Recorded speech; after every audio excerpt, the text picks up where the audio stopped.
Hello dear student, सभी को नमस्कार। एंड जैसे कि मैंने आप लोग के लिए ऑलमोस्ट प्रैक्टिस सेट 2 तक डिस्कस कर चुके हैं। आज प्रैक्टिस सेट नंबर 3 है। काफी एक महत्वपूर्ण प्रैक्टिस सेट है और आप लोग के एग्जाम में क्वेश्चन पूछा भी गया है। लगातार हम जो 2 प्रैक्टिस सेट कवर कराए थे उनको भी देखिएगा और मैं सोच रहा हूँ कि जब तक आपका एग्जाम ना हो जाए तब तक हम आपके साथ हैं। ये मेरा कॉन्टैक्ट नंबर है, कोई दिक्कत आ रही इस नंबर से कॉन्टैक्ट कर सकते हैं। ये मेरा ऐप आप डाउनलोड कर सकते हैं। इस ऐप पे आपको बीपीएससी असिस्टेंट से रिलेटेड आपका सारा क्लास मिल जाएगा, मतलब वीडियो लेक्चर मिल जाएगा, नोट्स मिल जाएगा, साथ में आपको कुछ केस सीरीज मिल जाएगा। मैं जनरल स्टडी वाला पार्ट देखता हूँ, काफी समय से देखता हूँ, पहले मैं ऑफिशियली चैनल पे देखता था। एंड सो गाइस, इनके अलावा जो जनरल स्टडी के अलावा आपको हिंदी भी ऐड कर देंगे, साथ में इंग्लिश भी ऐड करेंगे। ये दोनों कंपलसरी, लेकिन ये बहुत ही एक मेन पार्ट है, इनको हम आप लोग के बीच कवर कराने वाले हैं। तो देखते हैं आगे की ओर। एंड पीडीएफ हम टेलीग्राम पे शेयर कर देंगे। टेलीग्राम का लिंक डिस्क्रिप्शन में होगा या आप ये टेलीग्राम पे सर्च करिएगा मधुबनी सेंटर स्टडी सेंटर, तो वहां पे आपको मिल जाएगा। एंड पहला क्वेश्चन देखिए, काफी अच्छा क्वेश्चन है। और हाँ, पहली बार है तो चैनल को सब्सक्राइब कीजिएगा, हमें सपोर्ट करिएगा, अपने फ्रेंड को भी शेयर कर सकते हैं। एंड काफी अच्छा क्वेश्चन है, क्वेश्चन एग्जाम में पूछा भी गया है। एंड पहला क्वेश्चन है, मंदिर और ब्राह्मण को ग्राम दान में किस राजवंश के शारीरिक योगदान था। मतलब क्वेश्चन ये बोल रहा है कि ऐसा कौन सा राजवंश था जो जो गांव है ना, उस गांव को दान में दे दिया करता था। किसे? तो ब्राह्मण को, और जो मंदिर था उनको दान में दे दिया करता था।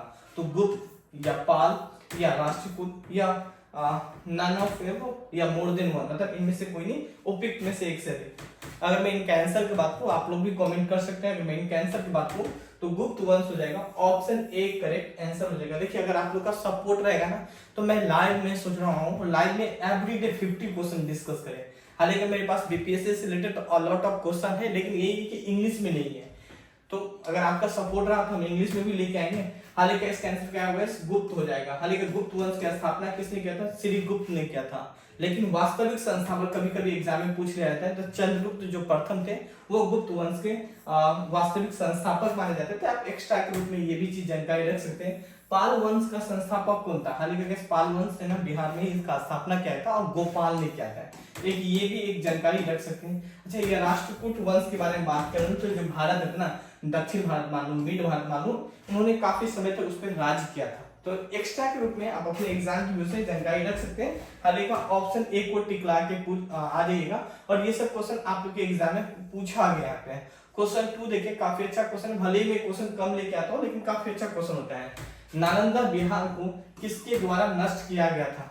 बख्तियार खिलजी के द्वारा, कुतुबुद्दीन ऐबक के द्वारा या मोहम्मद बिन तुगलक के द्वारा? इनमें से कोई नहीं। ऑप्शन जो ई होगा उपयुक्त में से एक से अधिक होगा यहाँ पे। तो हालांकि अगर मैं इनका आंसर की बात करूं या आप लोग बताएं इसका आंसर क्या होगा, है ना? हालांकि इसका आंसर बख्तियार खिलजी हो जाएगा। ऑप्शन क्या हो जाएगा? एक करेक्ट आंसर हो जाएगा यहाँ पे। अच्छा, नालंदा जो नालंदा विश्वविद्यालय वो काफी फेमस हुआ करता था। किस समय में? गैस तो 7वीं सदी में वो काफी फेमस हुआ करता था। उस समय एक वर्ल्ड के लेवल पे शिक्षा का एक महत्वपूर्ण केंद्र जाना जाता था वर्ल्ड लेवल पे। 5वीं शताब्दी में इनकी स्थापना किया गया था। किसके द्वारा? कुमार गुप्त के द्वारा स्थापना किया गया था। 5वीं के बाद जस्ट हम देखते हैं 200 साल के बाद, मतलब 7वीं शताब्दी में वो काफी फेमस हो गया।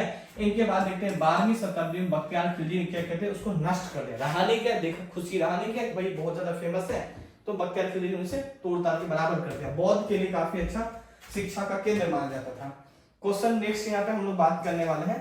एंड 3 क्वेश्चन देखिए, राजा राम मोहन राय ने ब्रह्म समाज की स्थापना की थी, कब की थी? 1916 में की थी या 1820 में, 1828 में, नन ऑफ एवं या मोर देन वन ऑफ एवं? बताइए। अगर मैं इनके आंसर की बात करूं तो क्या हो जाएगा? 1828 हो जाएगा। सी करेक्ट आंसर हो जाएगा। राजा राम मोहन राय की बात करेंगे, समाज सुधार में काफी ज्यादा योगदान माना जाता है। और साथ में अगर हम बात करने वाले 20 अगस्त, कितना? 20 अगस्त को क्या हुआ था? और 1828 को ब्रह्म समाज की स्थापना किया गया था। ये तो राजा राम मोहन राय से था। लेकिन 1916 को आप याद कर सकते हैं हिस्ट्री के व्यू से, क्योंकि आपके एग्जाम में बीपीएससी में खास करके हिस्ट्री हो या करेंट वाला पार्ट हो, वहां से काफी क्वेश्चन ही पूछा जाता है।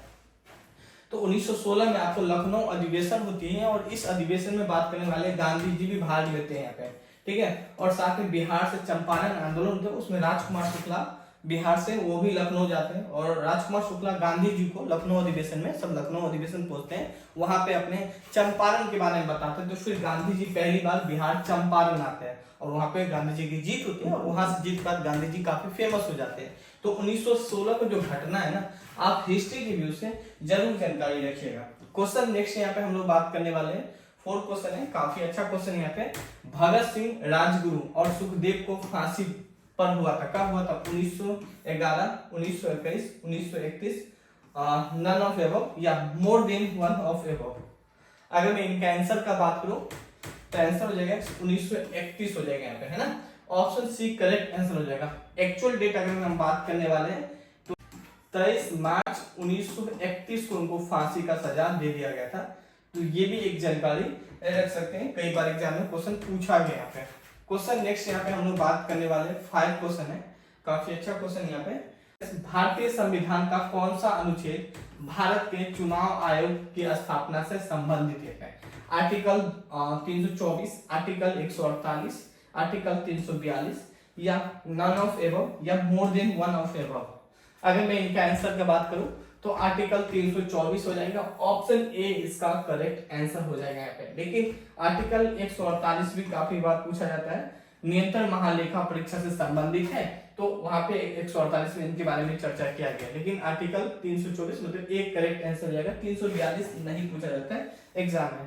क्वेश्चन यहाँ पे बात करने वाले 6 क्वेश्चन यहाँ पे देखें। लोकसभा के लिए निर्वाचन होने के लिए उम्मीदवारों की न्यूनतम आयु क्या होती है? Which is the minimum age of candidate for getting elected to लोक सभा? 18 years, 21 years, 25 years, none of above या more than one of above। अगर मैं इनके आंसर का बात करूं तो कितना होगा? आंसर हो जाएगा 25 साल हो जाएगा। 25 साल है तो लोकसभा का चुनाव लड़ सकते हैं। अच्छा, पहले चुनाव मतलब जैसे कि आपको वोट देना था ना, तो पहले आप 21 साल में वोट दे सकते थे। लेकिन 61वां संविधान संशोधन 1989 के तहत इनमें संविधान में संशोधन किया गया, 21 साल से घटा के 18 साल कर दिया गया। तो एक बेसिक रूप में आप ये भी एक जानकारी रख सकते हैं। बात करें लोकसभा का चुनाव लड़ने के लिए किस अनुच्छेद में 25 साल किया गया था, तो अनुच्छेद 84 में चर्चा किया गया। तो बेसिक रूप में ये भी एक जानकारी रख सकते हैं। क्वेश्चन नेक्स्ट यहाँ पे हम लोग बात करने वाले हैं, 7 क्वेश्चन है, बहुत अच्छा क्वेश्चन है। कौन सा महाद्वीप क्षेत्रफल में सबसे बड़ा है? यूरोप है, अफ्रीका है, उत्तरी अमेरिका है, इनमें से कोई नहीं, या उपयुक्त में से एक से अधिक। अगर मैं इनका आंसर की बात करूं कौन सा महाद्वीप क्षेत्रफल के सबसे बड़ा है, तो सबसे बड़ा महाद्वीप तो एशिया ही है यहाँ पे। लेकिन एशिया तो कोई ऑप्शन में है नहीं यहाँ पे। तो सेकेंड स्थान पे कौन से आते हैं? सेकेंड स्थान पे आती है यूरोप आती है, सॉरी अफ्रीका आती है यहाँ पे। तो अफ्रीका को टिक लगा के चले आएंगे। थर्ड स्थान पे किसे? दक्षिण अमेरिका को टिक लगाते हैं, तो यहाँ पे अफ्रीका को टिक लगाएंगे। पहला अगर एशिया तो एशिया को लगाते हैं, मगर यहाँ पे बी को टिक लगा के चले जाइएगा। लेकिन कई बार एग्जाम ये भी पूछ लिया था ना कि मतलब यूरोप कंटिनेंट में कितना देश आते हैं, कई बार एग्जाम में पूछा गया, तो 50 देश आते हैं यहाँ पे। कई बार ये भी पूछा जाता है कि अफ्रीका में कितने देश आते हैं, तो सबसे ज्यादा अगर देशों में बात करने वाले तो सबसे ज्यादा कॉन्टिनेंट अफ्रीका में ही 54 देश आते हैं यहाँ पे। उत्तरी अमेरिका में कितना देश आते हैं? उत्तरी अमेरिका में बात करने वाले लगभग 23 देश आते हैं। तो बेसिक रूप में आप ये सब भी चीज जानकारी रख सकते हैं अपने एग्जाम के व्यू से। एंड क्वेश्चन नेक्स्ट देखिए यहाँ पे, काफी अच्छा क्वेश्चन है। एंड भारत के किस प्रकार का अर्थव्यवस्था है? आई थिंक कल ये क्वेश्चन देखे थे हम। समाजवादी, गांधीवादी अर्थव्यवस्था, मिश्रित अर्थव्यवस्था, इनमें से कोई नहीं, उपयुक्त में से एक से अधिक। हालांकि अगर मैं इनके आंसर की बात करूं तो मिश्रित अर्थव्यवस्था, ऑप्शन सी इसका करेक्ट आंसर है यहाँ पे, है ना।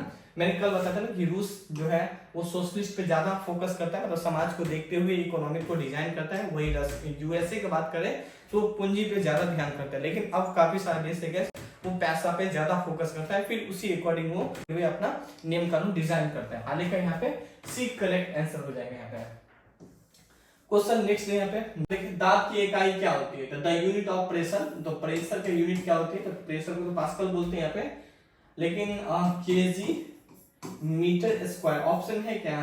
केजी सेंटीमीटर स्क्वायर नहीं चाहिए यहाँ पे, केजी सेंटीमीटर, केजी मीटर। तो यहाँ पे इसी चीज को ऐसे भी लिख सकते हैं, KG sorry meter M into M. तो इसको लिख नहीं सकते मीटर स्क्वायर, यही बात तो यहाँ sorry M M, meter square को 2 बार n कर सकते, सी करेक्ट आंसर हो जाएगा।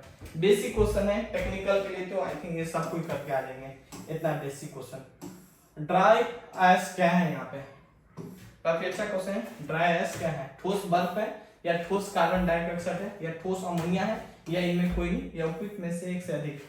हर गैस ठोस कार्बन डाइऑक्साइड हो जाएगा, बी इसका करेक्ट आंसर हो जाएगा। कूलेंट के रूप में उपयोग करते हैं, CO2 इसका केमिकल नेम है। ये भी एक जानकारी रख सकते हैं। भले ही मैं क्वेश्चन 10 लेके आता हूँ लेकिन काफी अच्छा क्वेश्चन लेके आता हूँ।